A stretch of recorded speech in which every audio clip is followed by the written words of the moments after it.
Hi everyone, welcome to the Car Chat podcast, and with me today I have Rahail Tariq from MZR Roadsports. Hello. Hello. How are you doing? How are you doing? We've been having a few connection issues, but we will try and plow through. Rahail, can you tell the audience a little bit about who you are and what you do? I'm basically the co-founder of a company called MZR Roadsports, and we kind of reimagine and re-engineer the 1970s Datsun 240Z and kind of implement our own interpretation of the car through each commission. So yeah, quite exciting really. Yeah.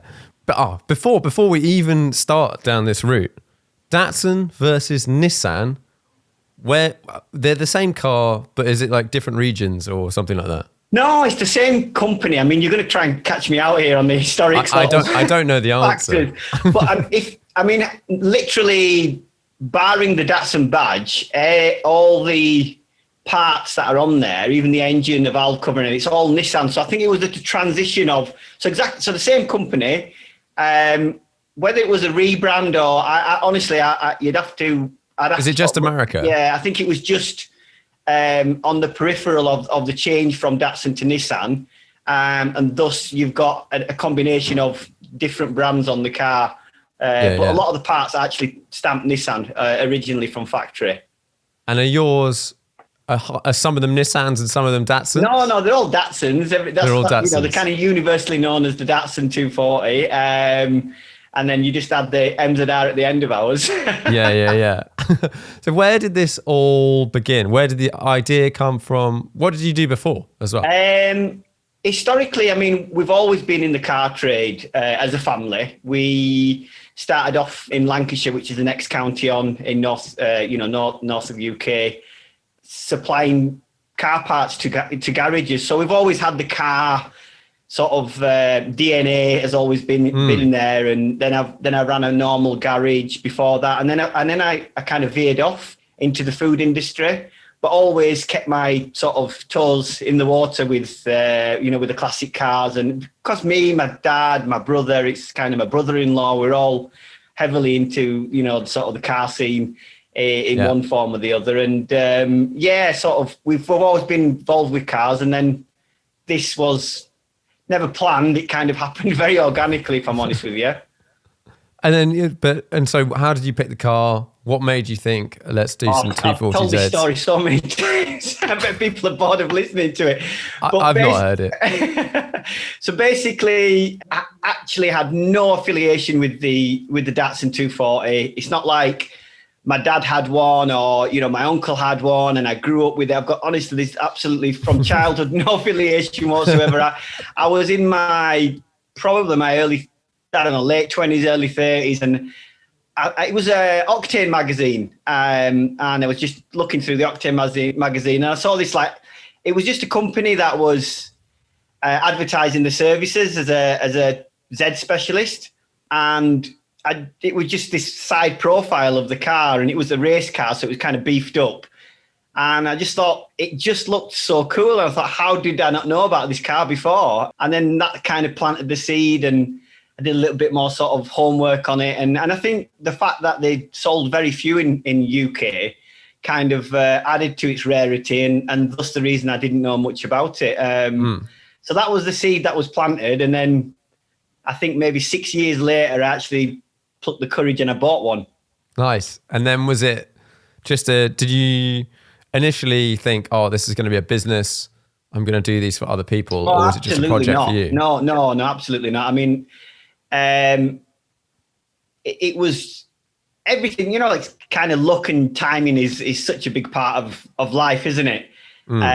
So it was just a case of me not really finding anyone to restore the car how I wanted in the UK. So kind of looked elsewhere and found a company in Europe, in France actually, to restore the car. And that's how I met Martin. I think I've lost your video. Yeah, I just turned my video off to see if it would help with your connection. Okay. I'm just talking to a picture of you now, which is really weird. Yeah, there's just me sitting next to a car. But you are talking to me. I am still here. Okay. yeah, so basically, sorry, where was I? So yeah, so I found the company in France that somebody recommended, and an expat from the UK who moved his premises and lived over in France, and that's where my relationship with Martin, who was the owner of the business, sort of was born from, and and it was just literally years and years of sort of a connection with him restoring my own car and discussing how there just seemed to be a lack of nicely restored 240s all over the Europe, UK, America had quite a cult following anyway, but I didn't think the way that they were restored was really, it didn't really do it justice. Does that make sense? Yeah. Like sort of a bit like so sorry, what are you going to thrown say? together or whatnot, and just not how you thought it should really be done, I guess. Yeah, I mean, we didn't. Like I said, it honestly really was organic, and there was genuinely no game plan for it to become what it has. And I think that's always a good thing, because it was a very natural process. And, it wasn't like kind of a set business model, which might have impeded on the sort of creative side, which is so important to our commissions. And, we started off small, like everybody in the industry, I'm sure, sort of followed the same route and just developed more and more. And same again, like I said, timing and luck. I had an opportunity to sell my business, which I said was, in the food industry, and, discussed with Martin to say, look, maybe we should move from, being a one-man operation over in France to, getting set up properly in the UK. And, let's really give it a go. And that's kind of what we did back in, kind of 2014, I think it was. Yeah. We set up here in Bradford, in my hometown.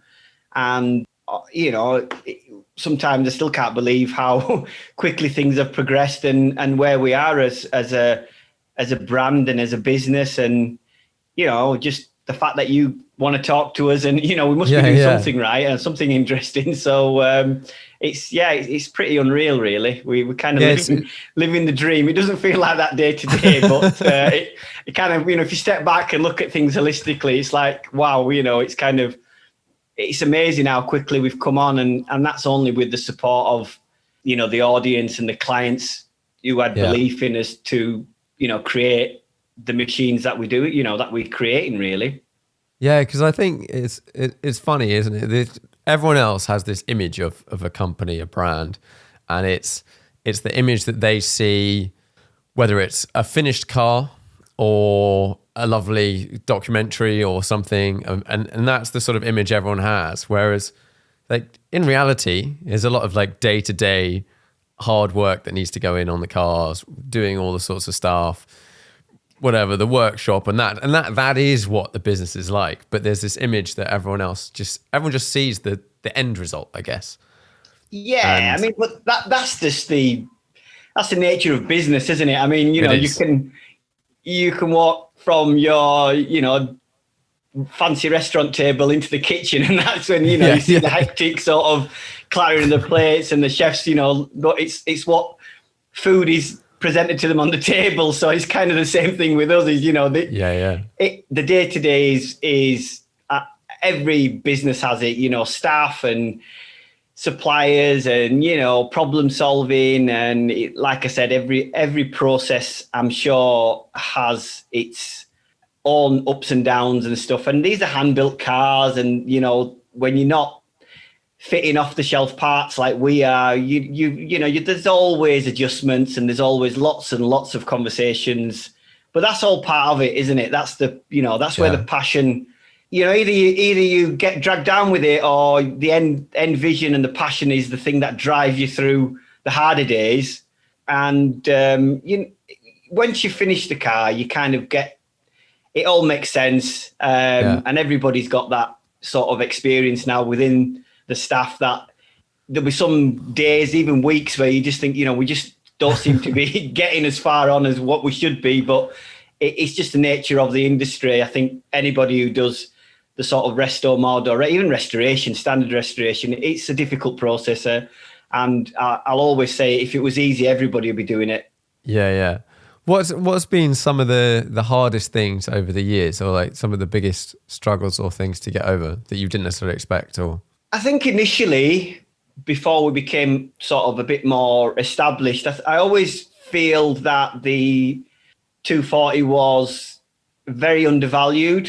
You know, sometimes we'd have the odd client who probably wasn't the right sort of client for us anyway, would kind of question, you know, why should I get this 240? I can get a 911 or something. Well, you know, if you want a 911, get a 911. go get 911. Yeah. It's, you know, I just think that the 240, you know, if you kind of took away the badge, I think this is the best way to put it. If you took away the badge and just had it on a, how can I say, on an engineering or, you know, sort of a design comparable, I just think the 240 is right up there, you know, regardless. And, you know, I think the fact that it wasn't Italian or it wasn't German may have impeded it in the early days. But I'm really happy now, because I just think we've, you know, might not just be us as a company, you know, it might be just the general sort of appreciation of the car, but I just feel it's where it deserves to be now. Yeah, massively so. I think over the last, I don't know what time frame, but it's definitely gone from a car that was like, I'd say over the last 7 or 8 years, it's really sort of I knew it existed, in the hierarchy, but like, and it was this sort of kind of cool thing. But then now, like with people like yourselves and seeing cool builds, and then more people seem to be showing them off around, and then the general, you know, the whole thing around them has gone up a lot. Yeah, like you said, over the last sort of 8, 9, 10 years, that sort of period of time. Probably the resto mod industry as a whole is probably it's been a general climb for everybody, hasn't it? I think, you know, I think that companies like Singer have just really helped immensely. Yeah. You know, I think they were the benchmark and the ground, and they still are, you know, they sort of, they broke the doors down of that industry and that perception really of, you know, are you detracting from the actual classic sort of prestige mark by adding so much of your own interpretation to the car? And I think there was a period where the percentage was higher of people saying, actually, you know, this isn't a 911 anymore. They've kind of, you know, they've taken the heart and soul away from it. I think that percentage is less and less. And I think the appreciation of, hang on a sec, what we've done as a company and other companies have done is actually, you know, kind of groundbreaking and a lot harder than just restoring it back to the factory standard. Yeah. And I think a lot like younger people who didn't necessarily drive these cars, whether it's an old 911 or whatever, when they were new, you get used to modern cars and you get used to certain things. And I know for myself, like I've got a backdated 911 that's been messed with a reasonable amount to make it more modern and all that sort of stuff. And I've just put aircon in it and things like that. And I love having an older car, but I don't just necessarily want an older car with all of the awful stuff that comes with having an older car. Exactly. And I think there's so many people out there, especially now, that modern supercars are sort of, they're coming a bit beige. Like, they're crazy, but they're kind of all the same. They're all turbocharged, 1,500 kilos, 700 horsepower, whatever. Like they're all kind of the same, just slap a badge on them. Whereas, and I think there's a lot of owners out there that have done that route and gone down that route and owned and still do, but then start to go, actually, no, I'd like something that's like maybe not all of my friends have, something that's a bit cool. Absolutely. Got something else going about it. And then maybe that's how they end up at your doorstep, having also had one in the back of their mind at some point in time. Yeah, that is, I mean, you've kind of just described a big percentage of our clients right there. You know, they've got the modern cars, and like they said, they want something different from the mates. And you know, there's companies like us and other companies doing different models and brands of car who can offer that. And we're just happy that the belief and the trust is there for us to sort of carry out their commissions, because it's a big commitment, from them, and time factor and price factor and stuff. It's not a small thing. It's not something that's ordered and delivered in 4 weeks' time. This is it's a lengthy process, and you've got to be of a certain mindset to sort of get your head around the fact that you're not going to get your commission within 3 to 6 months, but when you do get it, you just forget how long it's taken and stuff. And like I said, the sort of response and reaction from the clients has just been amazing, really, very humbling. Yeah, I remember coming down to visit you guys with a friend, our mutual friend, his car must be nearly. Is it nearly done? Our mutual friend has changed the goalposts immensely. So the car that we discussed while in our office eating our falafel wraps is slightly different to what is now going to sort of transpire. And I think probably after Christmas you'll get some snippets of that car, and it's really special. Okay, like cool. ridiculously special. So I'll message him. I don't want to blow up the car before he's got it or announced it or whatever. No. But I'll message him afterwards. We have a game plan. So he keeps telling me about all these calendar reminders of when I told him this is going to be ready and that's going to be ready. I told him I've given me sleepless nights. So, okay, let's go into the sort of process and the car and what you guys do to them. I guess how long does the process take normally? Well, we obviously we're very lucky, and we've got a waiting list. Like I think I can imagine that anybody who's delivering quality, sort of machines like us within the industry, they've all got a waiting lead time now, because you've got to respect the process, and we can only build so many cars a year, and so basically once you've been allocated your slot and your build slot becomes available, before that we'll allocate and source the donor car for probably 99% of our clients. Not many clients who will provide a sort of rust-free California car, which is the only car that we will start on any of our commissions, regardless of whether it's right-hand drive or left-hand drive.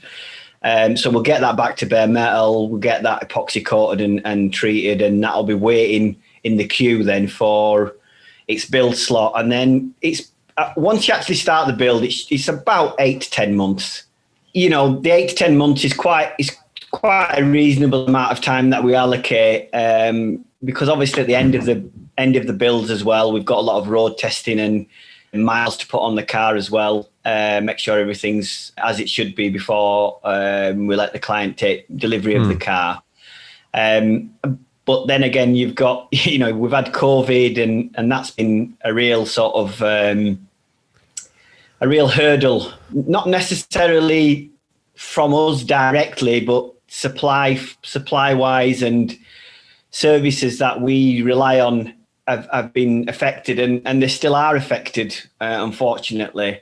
Some of the companies are only sort of able to facilitate half of the staff because of social distancing and stuff like that. So, it's had an effect, but because it was such a global event, and it's kind of it's almost like a universal sort of acceptance of, everybody's been affected. Our clients are fully aware, and, we've kind of kept them informed all the way through. And, we're back on it now, and hopefully we're, seeing the back end of it, and, upwards and onwards, really. Yeah. And then there's the spec.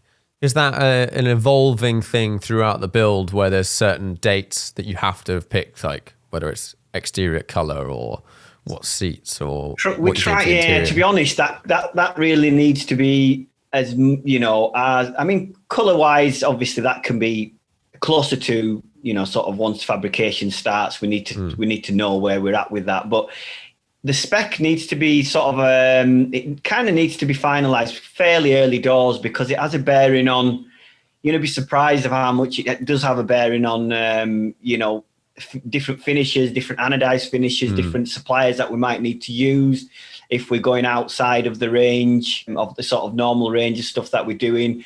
But definitely engine spec and obviously body spec and has to be done from the dot, because of, we need to allocate time, the body, the panels, etc., to suit that commission. So whereas our mutual friend had changed, that was fine, because that was kind of quite early on, and it was something that we didn't offer at that time. So that was, it was great that he sort of trusted us to go with that. Oh, we're back on. I can see you now. I thought I'd give it a go. Why not? See if the video works. Oh, it's always better face to face. Yeah, definitely. Yeah, so we like I said, I think to answer your question, we try and get this spec as early as possible, really. I mean, from the get-go is great, because we get an end vision of what they want, even the color and stuff. I mean, it's very personal to me, obviously it's very personal to the client, but I like to know what we're building. It creates that sort of end vision for me as well as the client and the guys on the workshop floor as well. Yeah. And then can we talk, you said there's a few different, what people want to do with the body of the car. Do you have different body styles? Yeah, what we did is I'm trying to think now. Yeah, obviously the catalyst was the fact that in 2019, it was its 50th anniversary.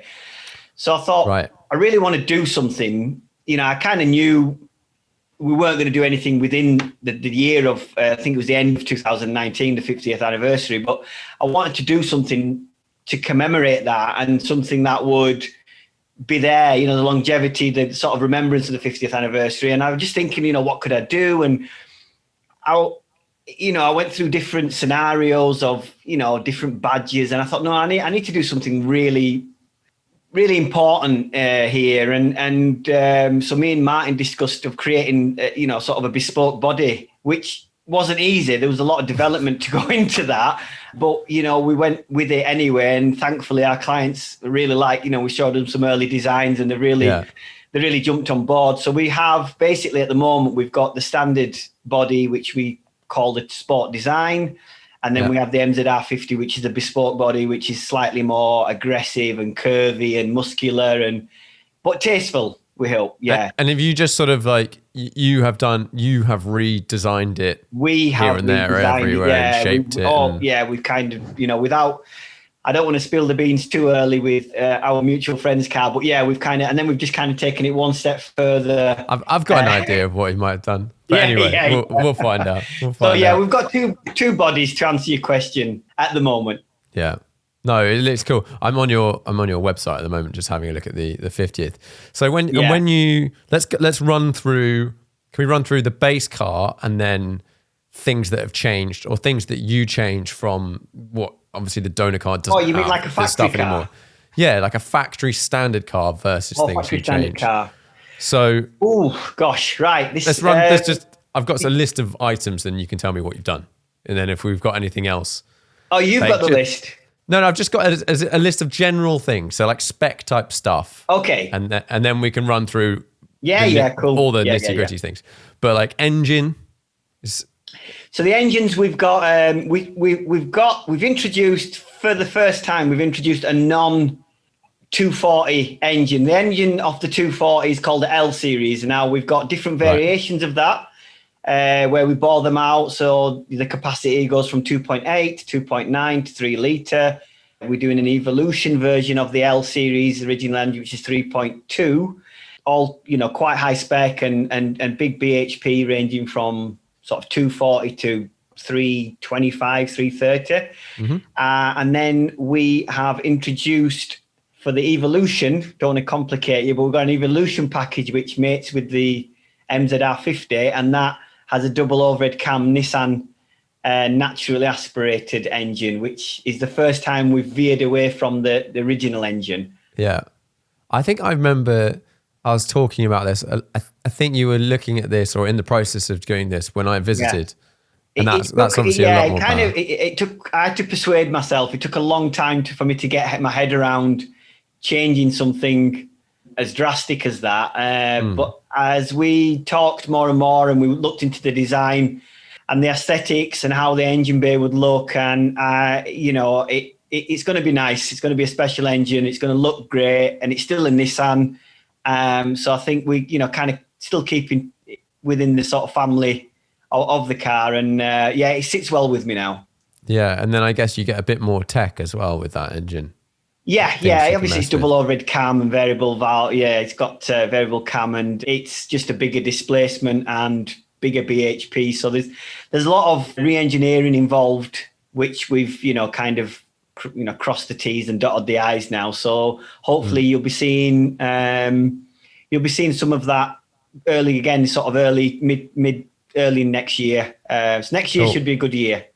Nice. To keep an eye out on MZR, yeah. I think everyone's just hoping 2021 is going to be better than 2020. Oh yeah, providing there's no pandemic. I don't know. So then, what else have we got? Chassis. So the chassis, so basically, obviously suspension is all upgraded. Again, we've designed, or we've worked with, I've forgotten his name, Patrick Stewart, who's an ex-F1, Formula One, Lotus suspension specialist, and he's come out. He's designed as a inverted monotube suspension, which is going on the higher spec cars, and the steer. Pretty much, barring the actual monocoque shell. I don't want to plateau all your questions here, but barring the monocoque shell and certain just very, very few suspension that we keep from the factory. Yeah. Everything else is different. Okay. Yeah, that's good. The steering rack, everything is, the wiring system is all CAN-bus. And there's a lot of high tech in there, which probably might mislead you to thinking it's a complex machine to own, but it's not. All the engineering and all the high tech sort of elements is to make it a lot easier to drive, and own and stuff like that. So on paper, it may look quite complex, but to get and own and drive and maintain is simple. That's the whole point of it. It's more simple, just modern stuff doing the simple things. Yeah, trying cam sensors and stuff, just to have sequential injection and stuff. It just makes the engine more efficient. And might sound very complicated, but it just means it's, the ownership is more pleasurable. Yeah. And okay, if you were to describe the difference of driving one of your cars versus an original. The raw 70s essence of the car I always think is there in both cars, which is really important to me. I just think just comfort, compliance, obviously power, and I just think you can drive with a bit more confidence. You brake fade and you're wandering and all that. All that is taken care of. So it's just kind of bringing. It's like a younger brother. It's a younger brother. It's the same family, and it's the same family. But it's just you just, I think confidence and compliance is probably the best two words to kind of differentiate between the standard car and the MZR car. And obviously visually it's a lot more luxurious and probably a bit more eye candy compared to the factory car. Not taking anything away from the factory car, because I still love them. Yeah, okay, but you guys go to a lot of effort to make everything much nicer. Absolutely, all of the details. It's bonkers. I could really bore you, but I think there's 67. I think we counted maybe 67 modifications we just do on the body shell, just so that everything is a little bit tighter and a bit more strength, because we know all the weaknesses. That's the beauty of specializing in just one model of car, because we get a lot of inquiries of people who've got later cars or different models of Datsuns, and we just specialize in that one car because we know it inside out, and everything that we've done, created, designed, molded, casted is just for that specific model. And then I think that's the difference. Do you have a reasonable supply of cars? Yeah, I mean, we're paying a lot more for the cars. I mean, even post lockdown, the prices in America have gone, crazy. I wasn't sure how the market would be, but the classic car game is strong, really strong. I think it almost seems like a lot of people, there's a decent amount of people that have a lot more time, and they're like, I've always wanted one of them. Yeah. I'm going to buy it now. Or maybe they're thinking, who knows where we're going to be in 5 years' time? I just want to enjoy it. Exactly. Honestly, I think there is an element of that where if you can afford it, you're thinking, well, how the way that things are going, nobody knows anything, do they? So it's a bit of an unusual time. Yeah, totally. Like if I don't do it now, I may not ever be able to do it. Yeah. Yeah, it's been interesting talking to different people in different industries, different sectors, whether it and friends and stuff that's non-automotive, and seeing like who's busy and who's not busy. The one I was immediately surprised was when I went to pick up my old 911. They were like, yeah, no, we've been pretty much flat out just working on people's cars, because you get two sides. Some people going, oh, all this uncertainty, I don't know what to do, I'll just put pause. Yeah. But then also there's a whole bunch of people that had loads of plans that have all been cancelled that might have been really expensive. Yeah. And like whether it was going racing or holidays and everything. And they're like, actually, I've now know that I'm not going to be able to do anything with this car for 6 months or 4 months. So go and do the work that needs doing that I've been putting off. And they've just been like flat out, where then other people have just got absolutely nothing on. Definitely two ends of the spectrum. I'm exactly the same. Some companies that I talk to, they're busier than they've ever been. Some of the suppliers and some of the services that we use. In fact, I'd probably say more are busy than not within my industry, but a lot are struggling because of the restrictions. And I mean, I do also think some companies are using it as a bit of an excuse, just to like not do as many hours and stuff. But I can't comment on that because maybe there's a reason. But yeah, we were going to deliver your car in 2 months' time, but it's going to take 6. I mean, it's not going to take us 6. Yeah, like some companies like we're only open 10 till 4 now, and I'm like, yeah, why? What difference is opening from 8 till 4 going to make? Well, like I said, they're not my businesses, so maybe there's a reason behind it. I don't know. Yeah, who knows? I had a very annoying one this week. I've got some ceramic discs that have been sent off to Germany to be refurbed, and the company has gone into administration. Oh no! Which in Germany is slightly different to in the UK. I don't think it doesn't mean it's literally like disappeared, but there's a takeover possibly going to happen. But the factory's shut down, and all I'm hearing is like, so I better be getting my ceramic disc back, because if they disappear, I'm going to be really, really pissed off. Oh, no, nightmare. And they're like, yeah, luckily I've done it through someone else, so they are responsible. Yeah. Rather than me for the being goods. responsible. Yeah. But they're like, yeah, it's going to be a long time, like end of December or something. Like, oh man. I know. I mean, that's where, there is some days where I just think, crikey, get a grip, guys. But then I think, like you said, we're just happy that, we're one of the companies that we're okay, thank God. And, we're one of the lucky ones and stuff. So yeah, you got to look at it sometimes and just think, you know what, you just got to roll with it and happy that, us guys and our, what's going on within our four walls is okay. And, we've not been as hit as hard as, we have been hit because we haven't been able to run efficiently for, the last sort of 5 months really, which is obviously, has hit us financially, but, we're okay. And we, like I said, we're getting back on his feet now, and we've got plenty of work to be getting on with, over the next sort of, 3 years really, to be honest with you. Yeah. And I guess because you're pretty low volume, so you don't need that many people to still be sticking in it for you to be running. How many cars have you made, and what's your sort of production rate at the moment?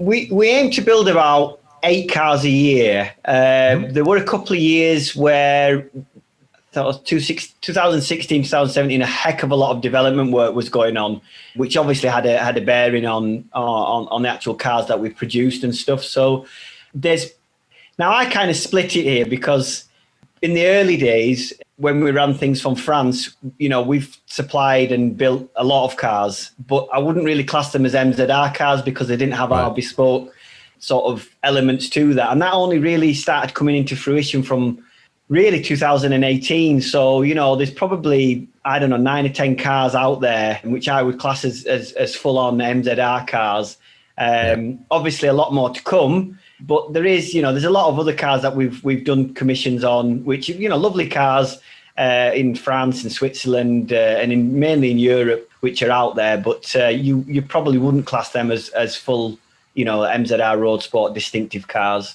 Yeah. With the full certified badge. With the interior and all the bespoke sort of elements that we've got, implemented in our commissions now. If someone came to you and said, I want to have a... what's the first one called? Sport design. Yeah.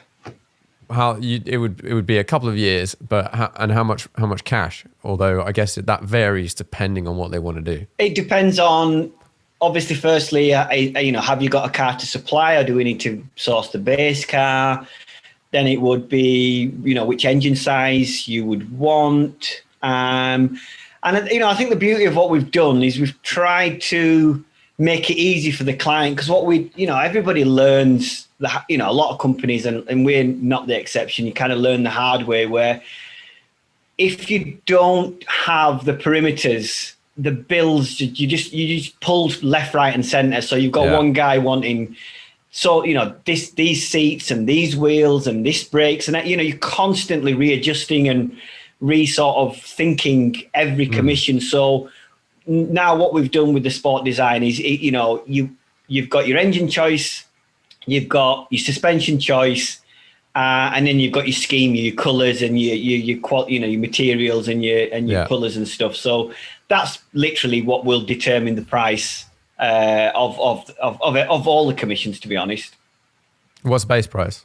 That's typical starting package now, with us including, supplying the base car, sort of starts from around 130k. Okay. Up, and then obviously goes up from there. Yeah. It's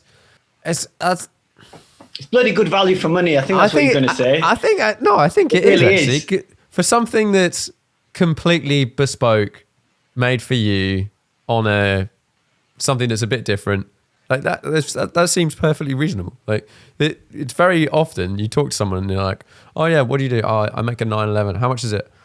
Oh, I don't know, 600 grand." Like, okay, okay, yeah, interesting. But it genuinely is good value for money, because it's, dare I say, the 240 is definitely one of the most difficult cars to restore anyway. And I think that was the reason, when we harked back earlier in the conversation about there not being that many decent examples of them, kind of on the net globally. It's because they're really hard car to restore. And that's a lot to do with the supply, part supply. Your 911s, your Jags, your MGs. You can literally go on a catalogue and order the whole car from top to bottom. The 240 is, even now, is body panels. They're either very expensive or they're just not available. Right. Now that was a big stumbling block in the early days, but now that gives us the advantage, because we don't need to we don't need to source the factory sort of elements, because we've created our own. So we kind of, that kind of helped us get to where we are. And I think another thing that people maybe overlook, and we certainly don't, is backdating something, I think, is easier than updating something, because a lot of the legwork of, AC, central locking, it's already done. Yeah. It's already there. You're just kind of clothing it in a retro sort of skin, whereas we've got to we've got to start from scratch and create the damn things. Yeah, because presumably, I know. We keep coming back to 911s, but 911 is a classic example of something that's happens where they're like, "Oh, we've put 993 turbo brakes on a 964 or whatever," and that's easy, job done. Like they fit, same size wheels, but presumably, if you want to have bigger brakes or whatever, update that sort of stuff, you've got to work within the constraints of the original size wheel. And there probably isn't that many things out there that are like that. Absolutely. I mean, the word re-engineer is probably easily just kind of mistaken for just, making something slightly different. But re-engineering it's a big deal. There's a lot of legwork. What's what I'm trying to get at is there's a lot of legwork into changing even something small, because it's a bit of a domino effect. Like you were saying, it will affect other things. And sometimes we don't necessarily want to, have that pick and mix of a later part on the car, because it might not work that well. It might be a lot quicker and simpler and cheaper to do, but if it's going to affect the integrity of our cars, then we'd rather do it the hard way, because, the end result is what we want. And I think, definitely what the client wants as well. Yeah, definitely. Would you sell parts to other people? No, we don't. Simply because 95% of it wouldn't fit anyway, because we modify literally everything for it to fit. And secondly, it's going to just dilute the brand. I mean, I think our clients deserve to have the exclusive components on the car and not see them on some maybe lesser sort of quality build. And like I said, if it's going to dilute the product or the brand, it's not what we're about, really. No, and like you said, most of your things aren't really going to fit. They wouldn't fit. And you don't want like MZR wheels appearing on every single. Well, I'm sure if they appeared on every single one, you'd be like, yeah, we'll do that. That's actually. We could probably. I mean, from a business point of view, we could probably make decent money by doing, sort of selling parts. Yeah. But we've all. You don't want them under the same thing. Yeah. Yeah. We like, that car just wants to be an MZR car. Everybody knows it, and that's it. Yeah, definitely. I always think it's funny when you see it'll be like why is it always Porsches? A Porsche with like roof wheels. You're a Porsche guy, that's why. Yeah, but like a Porsche with roof wheels, like, or something like that. You're like, it's just the wrong. It's not the complete thing. Everybody's different. Everybody's got their own ideas, and like I said, we just stick to. We decided early on that it's probably not a good idea, and I think we benefit from that sort of decision early on. People come to you because they want an exclusive, well thought out, complete product. And if you just start selling the individual parts, you'll end up with cars that are half bits of the same, and then people will go, oh, that's an MZR, and you're like, oh no, but it's not. Yeah. I mean, the perfect scenario is somebody who's restored a fairly decent car, and then it's got some MZR bits on it, but the paintwork or the bodywork's not that great. I mean, how does the person who doesn't own that car know that that's our bodywork and our paint, substandard kind of thing? So It's very important to have that definitive line, and if there's no line to cross, then it's easy, isn't it? Yeah, it just makes it easy. Yeah, easy one way or another. What's been your sort of proudest moment of this process? Is there a particular thing you get? I don't know. I don't think there's a specific moment, but it's just, I think it's the clients that we get to be involved with. I know we keep harking back to our mutual friend and stuff, but they're great. There's some great people that we've got on our client list, and they become friends, and you kind of, they're not just great car collectors or great businessmen. They're great people. So you learn, they probably don't even realize, but I learn from them, and it may not be anything car related. They're the bits that make you really, you might not be, it's not a proud sort of thing of anything in specific, but it's the drive, really. It's the A real industry, the highlight, network. I mean, I don't know whether that makes any sense, but it's a big factor in It does. keeping us going. It does totally. Like it's one of the reasons I love doing these podcasts, for example, or whether it's taking photos or whatever, all that sort of stuff, is you get to go and hang out and meet people and spend time with random people that you wouldn't necessarily meet otherwise. And everyone's got their own stuff going on. And like you said, you pick up things from people, and generally just like hanging around with great people is fun. And you get to, like, with what you're doing, you get to spend a lot of time, or over a long period of time, working with a few people, and you get to sort of, they become people. You call them up, they answer. Relationship with every client, and they all vary, and they're just so interesting because I think there's probably only about 35% of our cars that stay in the UK. So we get to see. We get to experience the different experiences. The cultures are all different, different countries, and it's really, really good. Honestly, it's really, really good. And the best thing is we speak the same language, because cars is like it levels the playing field, doesn't it? It does. You start it up and everyone just looks at each other and you're like, yeah. Regardless of where you're from or how successful you are. Yeah, a car guy is a car guy. And the people that have sought you out, generally, I would say, are probably more like car people. Yeah. Then obviously they've got very good taste to begin with. They've got exceptional taste. And then the only downside is they've got to deal with me for a period of time.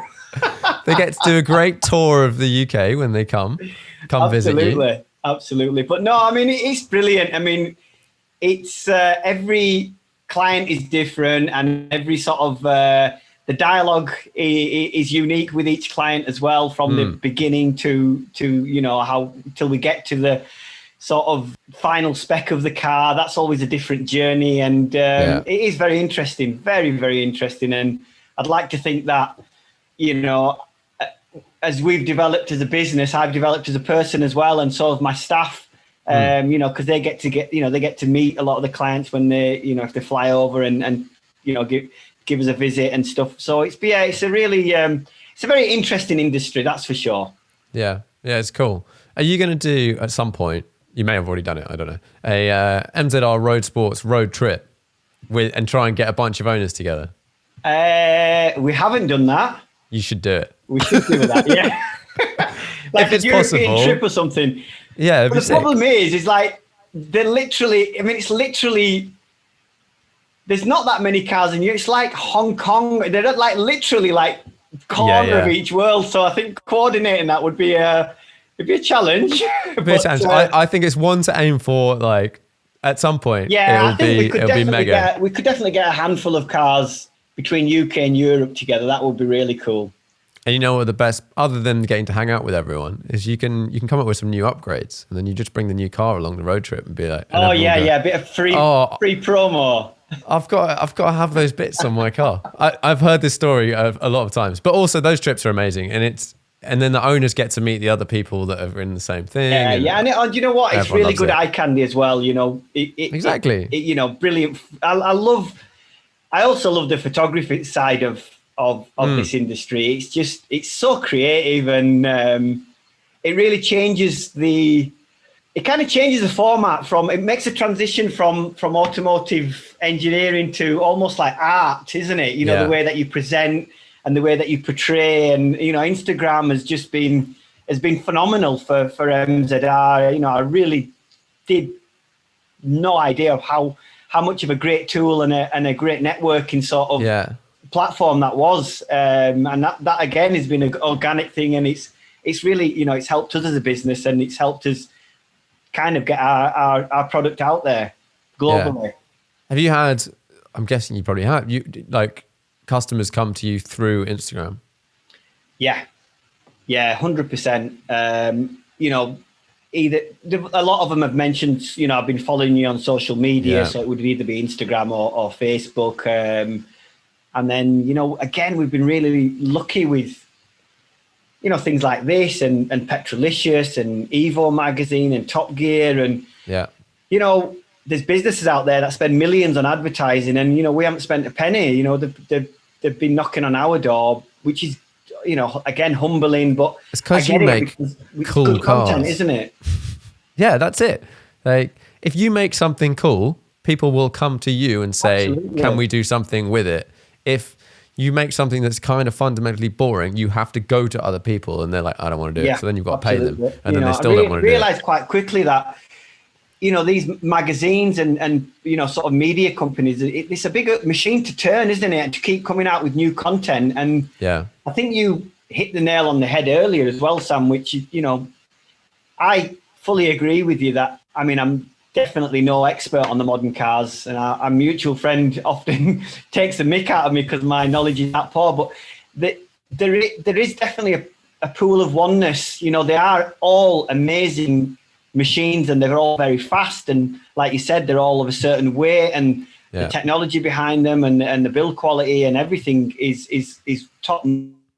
Oh yeah, no, I think one of the things is lots of owners and people nowadays, they see all of these modern cars, they're all starting to get similar, but also everyone is using, and it seems weird to come down to something like Instagram, but Instagram and social media has made this world so much smaller. And whereas before, if you had the new whatever McLaren or something, the only people that would know you had your new McLaren might be the people in your town or the people, your friends, or someone that you drove past on the street. Yeah. So other than that, you are probably, apart from maybe an owner's club, the only person that you know that has that car.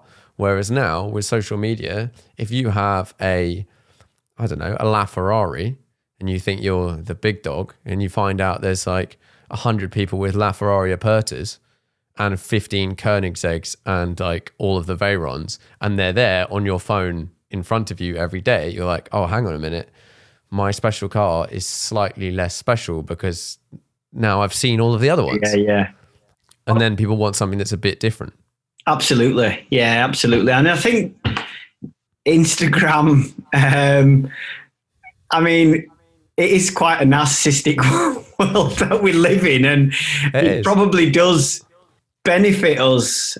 I wouldn't say, I'm just actually in my head now, I'm just trying to sort of, I don't think we've got that many clients who are very active on social media, but definitely that is a factor. Even I love posting our cars because I know there isn't so much of a like for like out there, and it makes me feel good. So I'm sure the same applies to an owner who's got one of our cars and posts and gets that reaction. So yeah, it is a bit of a weird wrong world, with that, is there? No, it's fine. Yeah, it's fine. Yeah, it's fine, isn't it? Yeah, it's totally fine. People can do whatever the hell they like. That's cool. So I'm glad we've sorted that out, Sam. And I'm not just saying people only buy your cars because they don't want the next Ferrari. But yeah. But again, you're right. It touches on the tailor-made, bespoke.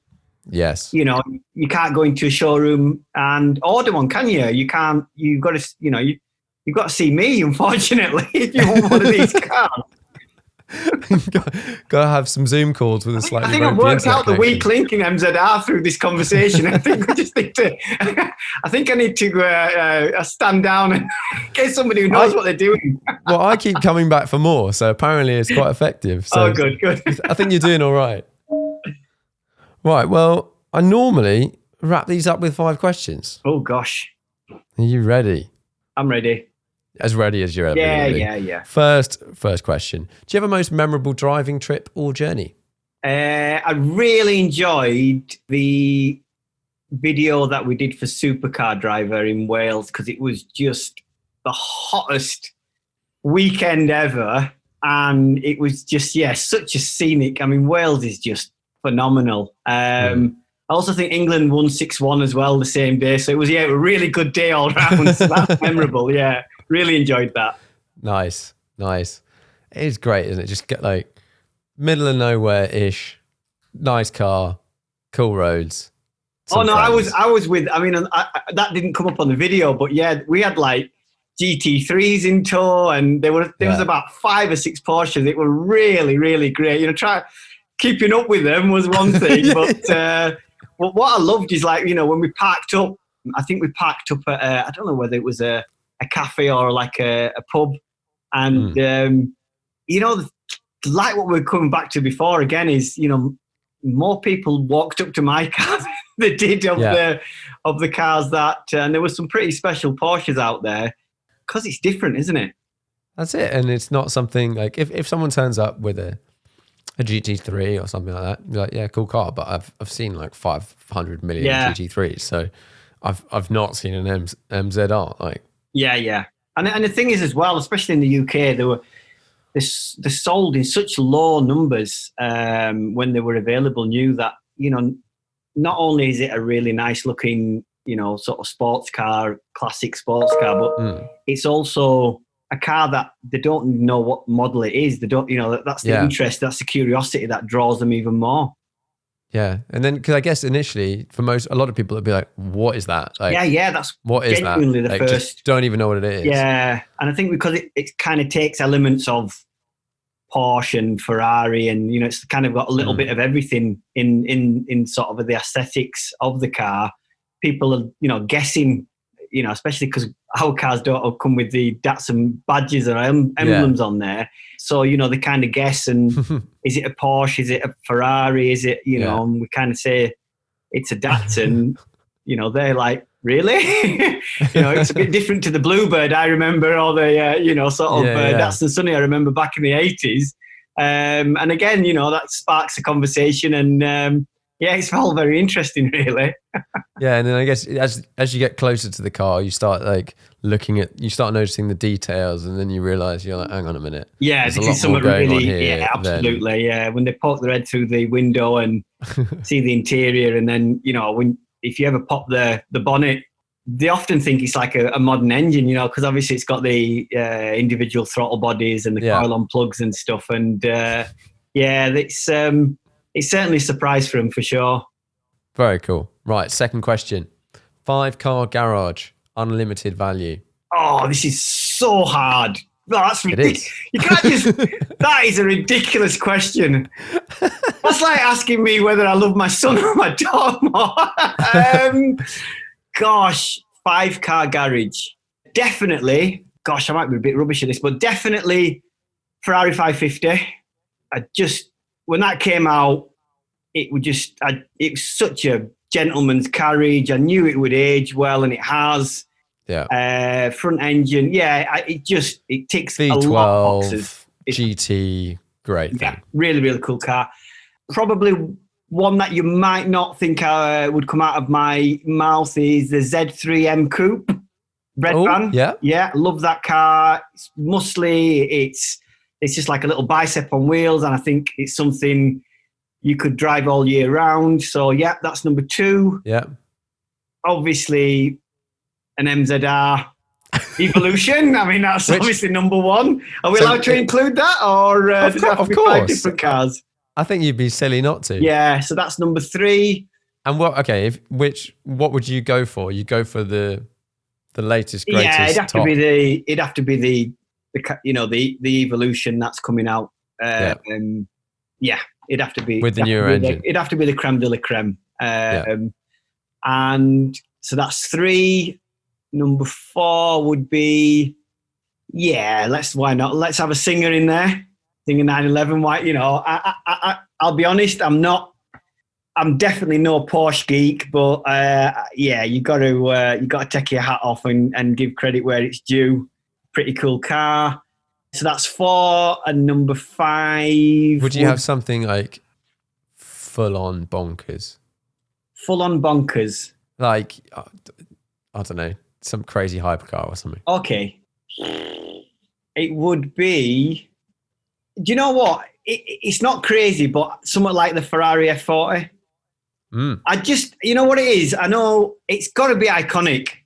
It is. It's got to be, I mean, I drive a Defender, so you've got to, you realise what kind of pedigree of machine. I mean, they're same, aren't they? It is. It's iconic, and I love that. I love something that won't date quickly, and I've always been like that. My house is like that. It's an old house, Yeah. and I just love character.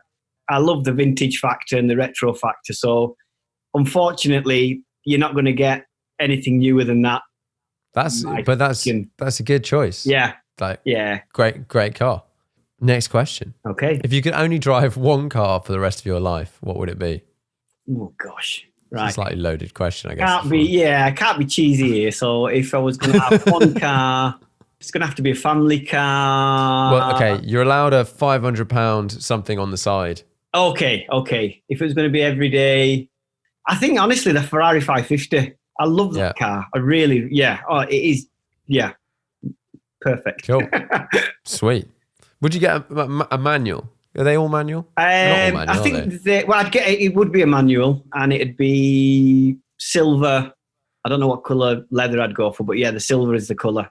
It's one of the only Ferraris which doesn't suit red very well, in my opinion. Yeah, well, I think a lot of them don't suit red very well, personally. Oh, right, okay. Well, I'm not like I said. I'm not massively up on modern supercars, but it is definitely. Are you a light interior person or a dark interior person? I think I'm dark. Like a tan. Yeah, I think I'm dark. Black or something. I think I think I'm a dark human being. So yeah, I think literally as well. yeah. Okay, most undervalued car at the moment. The MZR. No. Undervalued. Soon to get a price hike. Do you know what? I don't know whether there is an undervalued. I mean, the world's changed, hasn't it? It has a lot. Before the internet came about and social media, I don't know whether there are any unearthed gems. Honestly, yeah, I really can't think of anything that's, massively undervalued and should be, sort of higher than where it is. Yeah. Because everything does sort of find its place. It does. What happens is it's like you could, even with the 240s, like the Jags and stuff, it's that a certain model will become too expensive, or a certain series of the car will become too expensive for a certain sector of the audience, and then that means the next one down becomes desirable, and it follows suit from there, doesn't it?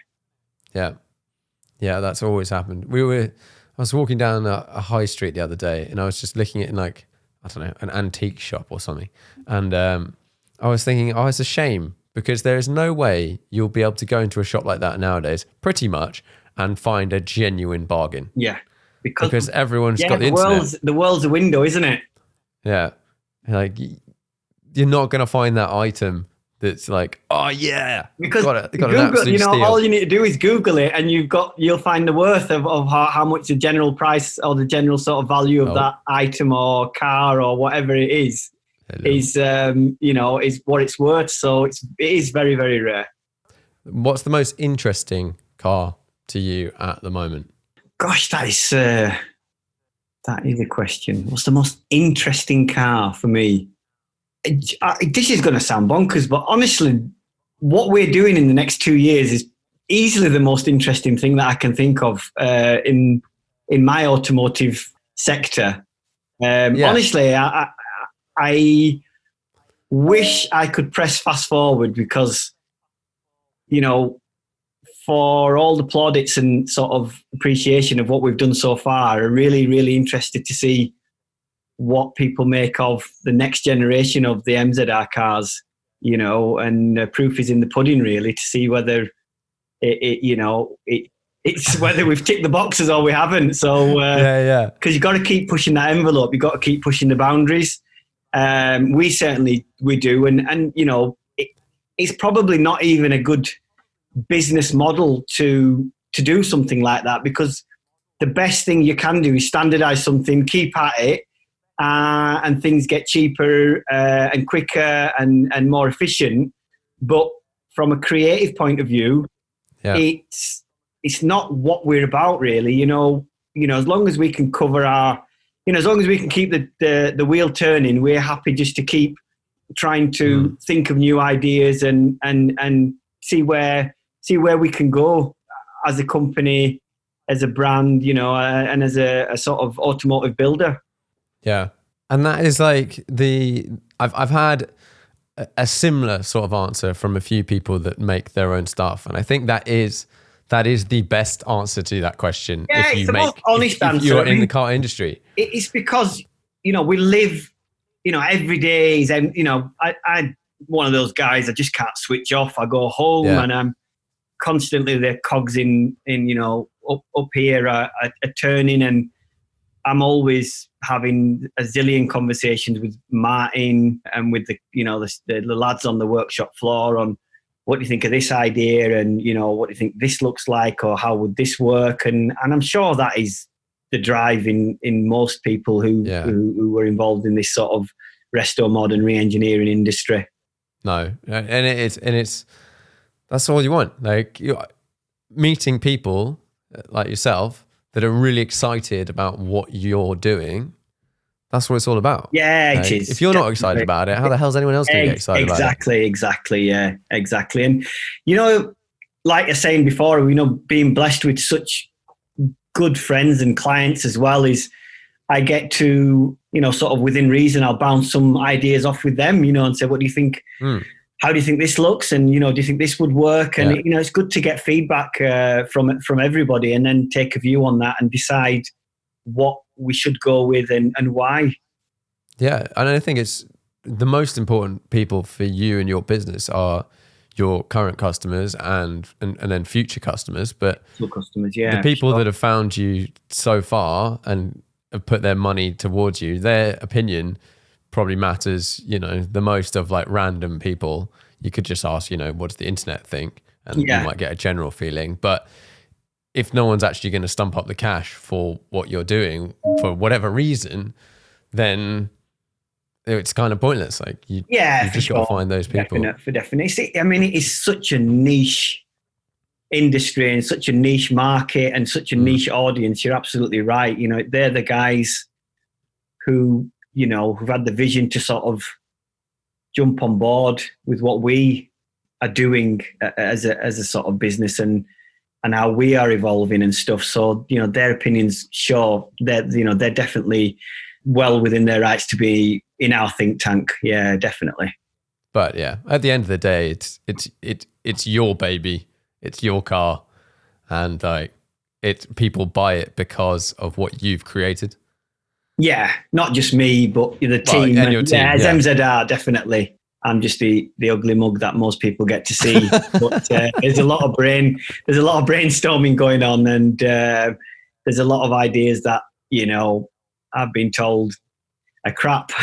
Don't go along with it. So we like I said, we always take a view to look at things very methodically, and if we do change something, it's done with for the right reasons. It's going to benefit the integrity of the car, and that will always bode well in sort of the longevity of what we're doing.